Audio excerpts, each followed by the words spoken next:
have teenage kids or teenage grandchildren? Yeah. Well, do you ever feel like technology is just taking over their lives? Yes. Yes. Well, every time, I have 2 teenagers myself, and every time I look at my kids, they either have their iPhone in their hand, iPod buds in their ear, they got their iPad mini, their iPads, it's crazy.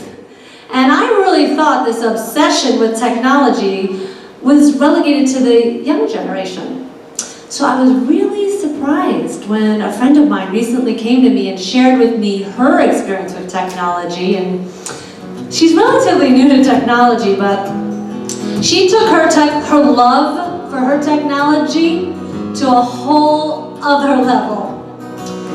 Now, this story is a little embarrassing for her, but she really wanted me to share it with all of you because you never know. It could happen to you. So here's her story as she told it to me. I got my first iPhone just the other day, and I really didn't think it would turn out this way. One day I'm talking on the phone and it answers me back. I said, "Who's this?" She said, "Siri." Almost had a heart attack.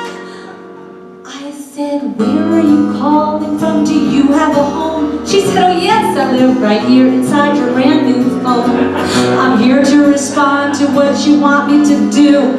I said to myself, this is too good to be true. So I found myself a friend, one who'll never go away. She actually listens to what I have to say. When it comes to conversation, there is nothing she lacks. I even have a person who will answer me back. So I'm divorcing my husband and I'm marrying Siri. It may sound bizarre and a little bit eerie, but she's also polite and consistently cheery. So I'm divorcing my husband and I'm marrying Siri. First of all, I have a companion who will listen to me. We can have a conversation unemotionally. She never answers back in a surly way and is always supportive of whatever I say. For instance, if I want to buy a new pair of shoes, she doesn't say, "You have 20 in your closet to choose." She simply asks for my size and what color would be nice, then proceeds to point me to the site with the cheapest price. I love that girl. So I'm divorcing my husband and I'm marrying Siri.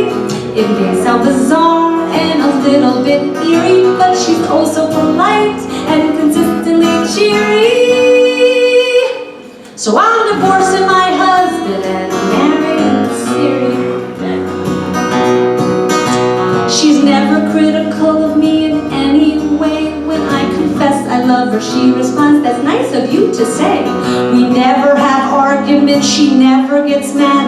And a phone sex, it's really not that bad. But, well, I'm not homophobic and I'm certainly not gay. But marrying Siri seems the only way. I've tried counseling and therapy and binding arbitration, but this appears to be the answer to my marital frustrations. But my friends say, what about those cold winter nights when you need someone to snuggle with and hold you nice and tight? I'll buy a sleeping bag from eBay that'll do me just right, and some stuff I found while surfing an erotic porn site. Free shipping and money back guarantee if I'm not fully satisfied. So I'm divorcing my husband and I'm marrying Siri. It may sound bizarre and a little bit eerie, but she's also polite and consistently cheery. So I'm divorcing my husband and I'm marrying Siri. Nothing lasts forever, that's what many propound. I woke up this morning, she was nowhere to be found.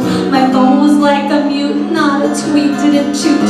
So I called up Apple to report that Siri flew the coop. They said, as an employee, employee, she has the right to her own life. They can't invade her privacy, it wouldn't be right. But I uncovered the true story, and can you envision this? She ran off with the guy from my best friend's GPS. I knew I shouldn't have gotten into her car with my phone on. Turns out, they hooked up on Bluetooth. So I'm not divorced, and my husband, I'm not marrying Siri. This episode I've been through got me thinking more clearly. My husband says he knows a way for me to atone. For the next 12 months I have to use a rotary phone.